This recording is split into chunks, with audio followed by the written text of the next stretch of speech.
Good morning everyone, welcome back to my channel. Welcome তোমাদের একটি নতুন ব্লগে। দেখো সোমাংশ ঘুম থেকে উঠে গেছে। ঘুমিয়েছো? তুমি কোথায় ঘুমিয়েছো? এটা কোথায়? এটা কোথায়? কোথায় এটা কোথায়? নতুন ঘরে? হ্যাঁ, নতুন ঘরে ঘুমিয়েছে। কোথায় ঘুমিয়েছো? তো নতুন ঘরে কাল রাত্রিবেলায় তো যেমন তেমন করে ঘুমিয়ে পড়েছি। দেখো মশারি মানে ঠিকঠাক জায়গা তো পাইনি, যে কোনো জায়গায় বেঁধে শুয়ে পড়েছি। আর ওই দেখো এখনো ঘুম ঘুম করছে। ওটা মাথা ব্যথা করছে, কালকে সারাদিন এটা করেছে না, মাথা ব্যথা করে যাচ্ছে। তো ঘর বাড়ির তো একদম যাচ্ছে তাই অবস্থা, কি বলবো। আর রান্নাঘরটা তাও আমি কালকে রাত্রিবেলা একটু গুছিয়ে রেখেছি। এই ঘরটা, নিচের ঘরটা, জামা কাপড় একদম ওলট পালট হয়ে রয়েছে। আর রান্নার হচ্ছে চালের ড্রাম রয়েছে ওই ঘরে, চালের ড্রাম আসবে তারপর রান্না বান্না হবে। তো চলো আজকে একদম সারাদিন তো ঘর গোছাতে গোছাতেই কেটে যাবে। দেখতে থাকো তাহলে আজকের ব্লগটা। এই যে কেমন লাগছে নতুন ঘরে এসে? আর ঘর পাল্টাবা? কাজ করতে করতে হালাত খারাপ। এখন দেখো মাথা ব্যথায় উঠতে পারছে না, চোখ টোক লাল হয়ে গেছে। আর এই ঘরে ওই দেখো এসেই আমরা হিটার চালিয়ে দিয়েছি, কেননা ভীষণ ঠান্ডা বাবালি। আর এদিকে দেখো চারদিকে জিনিসপত্র ছড়ানো, বস্তা ভর্তি ভর্তি। আর ওই যে জানলা দিয়ে দেখা যাচ্ছে সকাল হয়ে গেছে, কুয়াশা তো। সকাল সকাল উঠেই দুষ্টুমি শুরু হয়ে গেছে বাপ বেটুর। বাবাকে বিছনা থেকে নামতেই দেবে না, ওর সঙ্গে এখন এই দুষ্টুমিগুলো করো। আসো,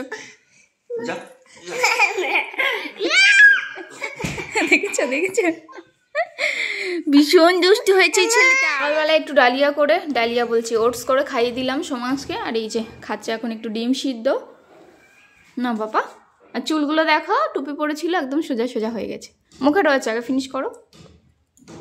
দেখি তোমার চুল দেখি। আরে বাবলি,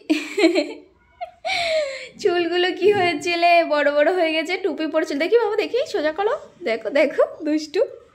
আর ঘর বাড়ির অবস্থা দেখো, এই দেখো বিছানা তো ওরকমই করা রয়েছে, মশারি চারদিকে কোনো ঠিকঠাক নেই। এইদিকে দেখো এই যে জামা কাপড় বস্তা, এই ঘরে তাও কম আছে, নিচের ঘরে ভর্তি। আর যেটার ভয় পাচ্ছিলাম দেখো ফ্রিজটার অবস্থা, একদম উঠাতে গিয়ে 12টা বাজিয়ে দিয়েছে, একদম দাগ দাগ হয়ে গেছে, বিচ্ছিরি লাগছে দেখতে। নাও নাও নাও নাও, তাড়াতাড়ি নাও, বাইট করো। তো চলো ওকে এই ডিমটা খাইয়ে দিয়ে তারপরে ঘর বাড়ি একটু গুছিয়ে নিই, তারপরে আবার আসছি। তো সোমাংশকে তো দেখলেই খাইয়ে দিলাম, আর খাইয়ে দাইয়ে লেগে পড়েছি কাজকর্মে। কেননা অনেক কাজ বুঝতেই পারছো, মানে ঘরের জিনিসপত্র সব ওলট পালট হয়ে রয়েছে এদিকে ওদিকে।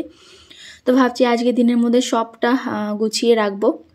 না গোছানো থাকলে না ঘর বাড়ি ভালো লাগে না ঠিক। তো আগেই বিছানাটা গুছিয়ে নিচ্ছি, আর তারপরে হচ্ছে ঘরের যা জিনিসপত্র আছে ভাবছি ওগুলো গুছিয়ে নেব। আর সত্যি এক ঘর থেকে আর এক ঘরে যাওয়া যে কতটা কষ্টের, মানে এই কদিনে আমি বুঝে গেছি। আর সত্যি কানে ধরেছি, আর কোনোদিন আমি ঘর মানে চেঞ্জ করব না। এতটা কষ্ট হয়ে যায় এই জিনিসপত্র টেনে নিয়ে সব গুছিয়ে গাছিয়ে, মানে উঠতে কি বলবো। এদিকে কর, এদিকে কর।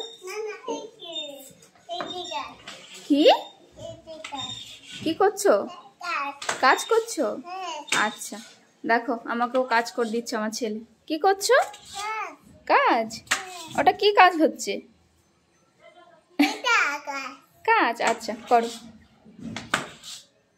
এই যে বিছানাটা কোনো রকম গুছিয়ে নিলাম, এবার এই দিকটা ধরবো। দেখো কি অবস্থা, জঙ্গল হয়ে পড়ে রয়েছে। এখনো তো নিচের ঘরে যাইনি, দেখাইনি তোমাদের। তো চলো আগে এটা একদম পরিষ্কার করে নিই, তারপর নিচের ঘরে যাব। তো দেখতেই পেলে আমার সঙ্গে আমার পাগলাটাও কীরকম করে কাজ করছে। কাজ তো না, মানে ওই ওর কাছে কাজ। তো চলো ওদিকে একটুখানি পাপার সঙ্গে দুষ্টুমি করে এই যে আবার লেগে পড়েছি কাজকর্মে। এইদিকে সব বোঝাই করা জিনিস ছিল, বস্তা ভর্তি ভর্তি জামা কাপড় জিনিসপত্র, তো ওগুলোই গোছাচ্ছিলাম। দেখো আর সবটা তো তোমাদের সঙ্গে শেয়ারও করতে পারিনি। নিচের ঘরে মানে নিচের রুমটা পুরো ফুল জিনিসপত্র দিয়ে, ওপরের ঘরে ততটা নেই, মানে অল্প কিছু ছিল, ওই দরকারি কিছু সোমাংসের খেলনা, তারপর ওষুধপত্র এসবই ছিল। আর জামা কাপড় বাক্স তো সব নিচে, রান্নাঘরের মানে সব জিনিসপত্র সব নিচে। তো ওগুলো আর তোমাদের সঙ্গে শেয়ার করিনি। কি বলো তো, ওই ক্যামেরা অন করে কাজ করতে গেলে না অনেকটা লেট হয়ে যায়, ওই জন্য নিজের মতো করে কাজ করে নিয়েছি, ওগুলো আর তোমাদের সঙ্গে শেয়ার করা হয়নি। এই ওপরের ঘরটা গোছাতেই যেটুকু তোমাদের সঙ্গে শেয়ার করেছি। আর এই ঘর গোছাতেই আমি শুনি যে আমাদের বাড়ি যাওয়ার টিকিট হয়ে গেছে, আমরা কালকেই বাড়ি যাচ্ছি। তো কি বলবো, এমনিতেই এত কাজের চাপ, মানে এত কিছু গোছানোর আছে বাকি, তার উপর আবার হঠাৎ করে তোমাদের দাদাভাই এই খবরটা দিল। মানে কি বলবো, একদিকে ভালোও লাগছে, আনন্দও লাগছে, আর এদিকে মানে ভাবছি এত কিছু আমি গুছিয়ে রেখে হঠাৎ করে নতুন ঘরে এসে কি করে রেখে তারপর আমি বাড়ি যাব। ওই জন্য আর লেট করলাম না, সমস্ত ঘর বাড়ি একদম গুছিয়ে নিলাম। যদিও বাক্সের জামা কাপড় মানে বস্তা ভরা ছিল, ওগুলো আর গোছাতে পারিনি আমি, সেই দিন অনেকটা লেট হয়ে গেছিলো। ওপরের ঘরের কাজকর্ম মোটামুটি কমপ্লিট করে নিয়েছি, শুধু ঘরটা ঝাড় দেওয়া বাকি আছে, কেননা ঝাড়ুই আনেনি। ঝাড়ু রয়েছে ওই ঘরে, তোমাদের দাদাভাই গেল, ওই ঘরে আরও ঝাড়ু বাদে আরও টুকিটাকি কিছু আছে, তো ওগুলো নিয়ে আসবে। চালের ড্রামও আনা হয়নি, চালের ড্রাম আনতে হবে, তারপর রান্না হবে। আর ওই যে পাগলা কি করছে, পাগলা নতুন ঘর পেয়েছে না, দুষ্টুমি করছে, এইদিকে ওদিকে দৌড়াদৌড়ি ছোটাছুটি ওটাই করছে। তোমাদের দাদাভাইকে বললাম ভাত রান্না হতে তো লেট হবে, তাহলে তুমি বাইরে থেকে কিছু নিয়ে আসো। বললো আচ্ছা, ওদিক দিয়ে আসার সময় কিছু একটা নিয়ে আসবে, সোমাংসের তো খাওয়া হয়ে গেছে, আমাদের জন্য কিছু একটা নিয়ে আসবে। আর কি বলবো, ভীষণই মন খারাপ, যেটার ভয় পাচ্ছিলাম সেটারই হলো। মানে 3 তলার ওপরে তো জিনিসপত্র তুলতে গিয়ে ফ্রিজটা একদম বেহাল দশা হয়েছে। আরেকটা জিনিসও হয়েছে, একদম আমার মনটা ভেঙে চুরে চুরমার হয়ে গেছে, সেটা তোমাদের দেখাচ্ছি, দাঁড়াও। ভালোভাবেই মানে নিয়ে এসেছিলাম আমি উপরের ঘরে, তোমাদের দাদাভাই টানাতে গিয়ে একদম শেষ করে দিয়েছে। কি বলবো, একটুখানির জন্য একদম নষ্ট হয়ে গেল জিনিসটা। তো চলো, কাজকর্ম উপরের ঘর কমপ্লিট করেছি, নিচের ঘরটাও মোটামুটি কালকে গুছিয়ে নিয়েছিলাম। জামা কাপড় রয়েছে বাক্সে মানে ওগুলো গুছিয়ে ভরতে হবে, ওগুলো পরে এক সময় দেখা যাবে। তো চলো এখন আগে দেখাই তোমাদের কি জিনিস দুটো আমার একদম শেষ হয়ে গেছে। এই যে দেখো আমার ফ্রিজটার কি দশা হয়েছে, একদম নষ্ট হয়ে গেছে এই দিক দিয়ে, তারপর পুরো ফ্রিজটাই আর কি এরকম দাগ হয়ে গেছে। এগুলো আর কিচ্ছু হবে না, যত যা করো একদম নষ্ট করে দিয়েছে ফ্রিজটা। দেখো তুলতে গিয়ে কি আর করা যাবে, 3 তলার উপরে না দড়ি বেঁধে তুলতে হয়েছে, মানে ওই দড়ি যে বেঁধেছে না, ওগুলো দাগ হয়ে গেছে। আর একটা কি হয়েছে দেখাচ্ছি চলো তোমাদের, ওটা উপরে রেখেছি সোমাংসের হাত থেকে বাঁচিয়ে। এই দেখো, দেখেছো এত সুন্দর ছবিটা, বাঁধানো ছবিটা একদম ভেঙে চুরমার হয়ে গেছে। ওটা আর কোনো রকম কিছু করার নেই, ওপরে তুলে রেখেছি, যেহেতু কাজ সোমাংস হাত না দিয়ে দেয় ওই জন্য একদম গেছে। এই দুটো আমার মানে যেইটারই ভয় ছিল, এই দুটো নিয়েই আমার ভয় ছিল, এই দুটোই গেছে সত্যি। তো চলো পরে আবার আসছি। যে আমার পাগলার একমাত্র ওষুধ, দুষ্টুমি করবে যখনই, তখনই আমি এরকম বক্স করে বসিয়ে দিই, দেখো গোল গোল বানাচ্ছে। বাহ, ভেরি গুড সোমাংস। কি বলি আমি বলো তো, বক্স করে দিয়ে আমি বলি পুরোটা গোল গোল করবা, তাহলে তোমাকে ভেরি গুড দেবো।